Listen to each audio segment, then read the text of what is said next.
क्या आप जानते हो कि इस दुनिया में जो चीजें हमें अपनी इन साधारण आंखों से दिखाई देती है वह तो केवल बहुत ही साधारण और ऊपरी तौर पर एग्जिस्ट करने वाली चीजें होती है, लेकिन जो इससे कहीं ज्यादा कीमती चीजें होती हैं वे तो हमें इतनी आसानी से अपनी इन फिजिकल आईज से दिखाई ही नहीं देती है, क्योंकि उसके लिए हमें अपनी आंखों को कुछ खास तरह से ट्रेन करना पड़ता है, जिसमें से किसी इंसान का ऑरा भी एक ऐसी ही चीज होती है जो कि किसी इंसान के शरीर के चारों ओर एक इलेक्ट्रोमैग्नेटिक फील्ड के रूप में मौजूद होता है, जिसके कई सारे कलर भी हो सकते हैं, लेकिन मुख्य रूप से ये कुछ खास तरह के कलर को ही शो करता है। इसलिए अब अगर ऑरा को डिफाइन किया जाए तो यह एक तरह का इलेक्ट्रोमैग्नेटिक फील्ड के जैसा ही एनर्जी का घेरा होता है, जो हर तरह की चीजों में एनर्जी के लेवल पर पाया जाता है। लेकिन यह ऑरा हर जीव का बिल्कुल अलग अलग रंग व आकार लिए हो सकता है और इसका फील्ड इंसान की बॉडी की बाहरी परत से लेकर कुछ फीट तक या उससे भी दूर तक हो सकता है, जिसमें मुख्यतः 7 लेयर होती हैं।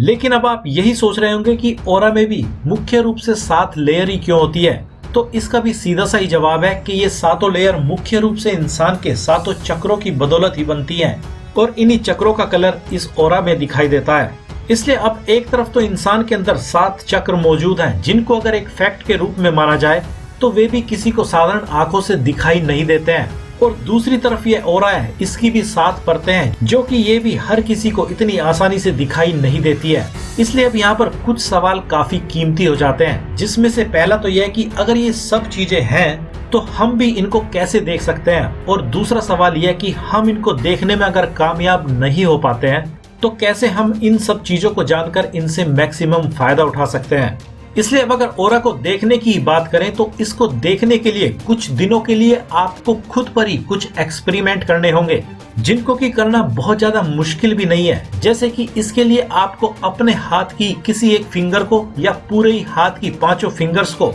बड़े ही गौर से देखना होता है और अपना पूरा ध्यान अपने हाथ पर लगाने के बजाय अपने हाथ की फिंगर्स के बीच में बने गैप पर या पूरी हथेली के चारों ओर फोकस करना होता है, जिसमें आपको कुछ देर के लिए अपनी आंखों को इस पोजीशन में ले जाना होता है जिसमें कि आपकी आंखें ऑलमोस्ट बंद ही होने वाली होती है और जो थोड़ी सी आंख खुली होती है वह केवल पूरे फोकस के साथ फिंगर या हथेली को ही देख रही होती है। और जब आप इसको रोजाना 5 या 10 मिनट के लिए करोगे तो आपको लगभग 2-4 दिनों के बाद ही अपने हाथ और फिंगर्स के चारों ओर कुछ ऐसा नजर आने लगेगा जैसे कि कोई लाइट आपके हाथ के चारों ओर मौजूद है, या कभी कभी आपको ऐसा लगेगा कि आपके हाथ के चारों ओर कोई एनर्जी घूम रही है और आपका हाथ भी सॉलिड नहीं है, वह भी उसी एनर्जी का एक हिस्सा है। और इस प्रकार जब आप कुछ दिनों तक प्रैक्टिस करोगे तो आप पाओगे कि आप पहले तो खुद के ऑरा को देख पाओगे, और जब आप इसी चीज को किसी दूसरे इंसान पर उसके चेहरे, बॉडी आदि पर प्रयोग करोगे तो आप उनके भी चारों ओर एक कलरफुल लाइट का घेरा सा देख पाओगे।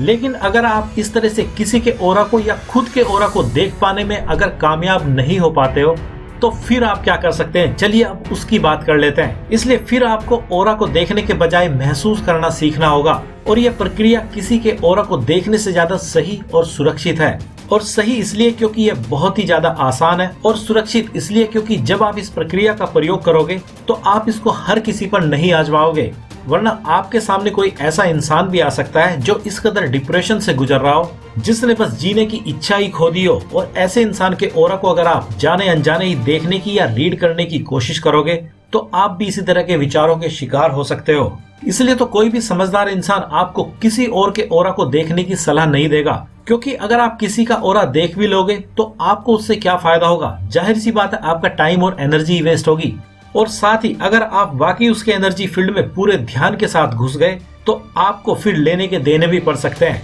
इसलिए यह काम केवल उन लोगों के लिए ही छोड़ दें जो इस यूनिवर्स में काम करने वाले सारे डीप रूल्स के बारे में सही से जानते हैं। इसलिए आपको दूसरों के ऑरा को देखने के फालतू ख्याल अपने मन में नहीं लाने चाहिए, बल्कि आपको खुद के ऑरा को और ज्यादा एक्सपेंड और पॉजिटिव करने के बारे में सोचना चाहिए। वही आपके लिए सबसे बेहतर होगा, क्योंकि कभी कभी क्या होता है कि हम किसी को वह बोल बोल कर नहीं समझा पाते हैं जो हम सामने वाले को समझाना चाहते हैं, बल्कि वह सामने वाला कई बार हमें देखकर ही खुद पे खुद चेंज हो जाता है, क्योंकि वह हमारे ऑरा से प्रभावित हो जाता है, जबकि जबान से बोली गई बातों से प्रभावित नहीं होता है। इसलिए आपको किसी और के ऑरा के अंदर घुसने की ज्यादा जरूरत तब तक नहीं है जब तक कि आपके पास ऐसा करने की कोई खास वजह ही ना हो। इसलिए आपको अपना पूरा का पूरा फोकस अपने ऑरा को देखने और महसूस करने पर ही लगाने की जरूरत है। जिसमें से आपका ऑरा को देखने के बजाय महसूस करना ज्यादा फायदेमंद रहेगा, क्योंकि वह आपको आपके बारे में वह सब हिंट दे सकता है जिसको शायद आप किसी भाग्य देखने वाले से पूछना चाहो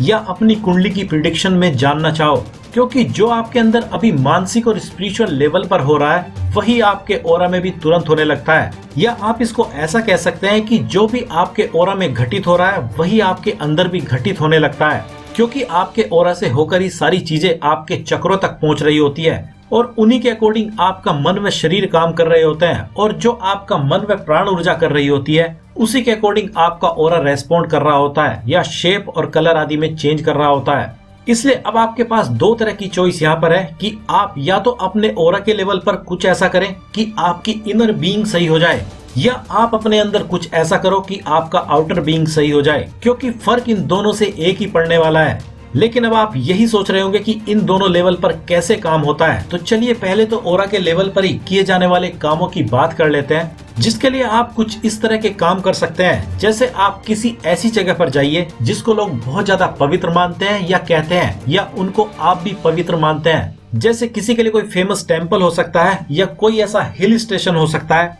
जहाँ का वातावरण आपको सबसे ज्यादा शांति पहुँचाता हो या आपको खुशी देता है। तो आप जानते हो कि ऐसा क्यों होता है, क्योंकि इस जगह की फ्रीक्वेंसी बहुत ही ज्यादा पॉजिटिव होती है। और आपको जानकर हैरानी होगी कि ऐसी जगह की फ्रीक्वेंसी खुद ही पॉजिटिव नहीं होती है, उसको बनाना पड़ता है। और उसके लिए वहाँ पर रहने वाले पुजारी या भक्त लोग जब पॉजिटिव एनर्जी के साथ ही पहुँचने लगते हैं तो वे भी उसकी पॉजिटिव फ्रीक्वेंसी को ही और ज्यादा बढ़ा रहे होते हैं, और ये साइकिल लगातार चलता ही जाता है। जबकि कई जगह पर यह नेचुरल वे में भी घटित होता रहता है। और साथ ही जब कोई अगर नेगेटिव फ्रीक्वेंसी के साथ भी वहाँ पर पहुँचता है तो वह भी जल्दी उस पॉजिटिव एनर्जी का शिकार हो जाता है, जो वहाँ चारों ओर इलेक्ट्रोमैग्नेटिक फील्ड के रूप में मौजूद रहती है, जिसकी वजह से उसकी नेगेटिविटी भी पॉजिटिविटी में रिप्लेस कर दी जाती है। इसलिए अब ये चॉइस आपकी होगी कि आपको किस जगह पर जाने पर बहुत ज्यादा अच्छा महसूस होता है, तो आपको वहीं पर बार बार जाना चाहिए, क्योंकि यह आपके ऑरा को क्लीन करेगा। और जैसे ही ऐसा आपके साथ होगा तो आपके अंदर भी वे चेंज खुद ही आ जाएंगे,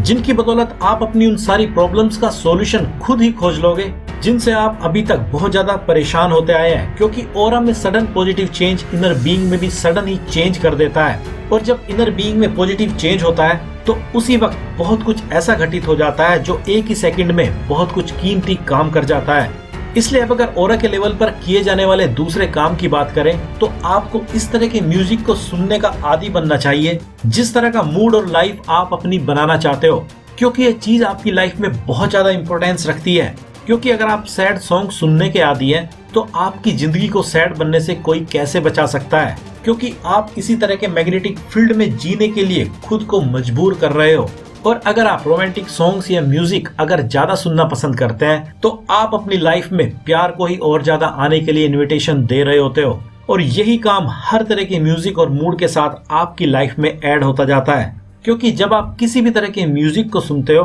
तो वह भी एक तरह का एनर्जी का फील्ड ही पैदा करता है, और इसी बेस पर तो बहुत से मंत्रों आदि का उच्चारण करने के लिए किसी को कहा जाता है। इसलिए अब अगर कुछ अंदर के लेवल पर किए जाने वाले कामों की बात करें तो इसमें सबसे पहला तो आपके विचार और सोच ही सबसे ज्यादा फर्क लाती है, क्योंकि जैसे जैसे आपके विचार और सोच बदलती जाती है या फिक्स्ड होती जाती है वैसे वैसे ही आपका ऑरा भी शेप और कलर और फ्रीक्वेंसी शो करने लगता है। जैसे आप बहुत ज्यादा निराश या गुस्से से भर जाए तो आपका ऑरा भी ब्लैक और रेड कलर शो कर सकता है, लेकिन अगर आप पूरी तरह से शांत और खुश और स्टेबल हो जाएं तो आपका ऑरा भी व्हाइट और वॉयलेट कलर शो कर सकता है। या दूसरा, जैसे जैसे आप अपनी लाइफ के प्रति खुद के और दूसरों के बारे में अजम्पशंस या बिलीफ्स बनाते जाते हो वैसे वैसे ही आपका ऑरा भी चेंज होता जाता है, और इंसान की लाइफ में वैसी ही बहुत सी चीजें घटित होनी शुरू हो जाती है जैसा वह विश्वास बनाता जाता है। इसलिए अब अगर इन सब बातों को समराइज किया जाए तो अगर आप अपने ऑरा को देखना चाहते हैं या महसूस करना चाहते हैं और उससे कुछ फायदा उठाना चाहते हैं तो आपको एक साथ अपनी इनर और आउटर चीजों पर काम करना पड़ेगा,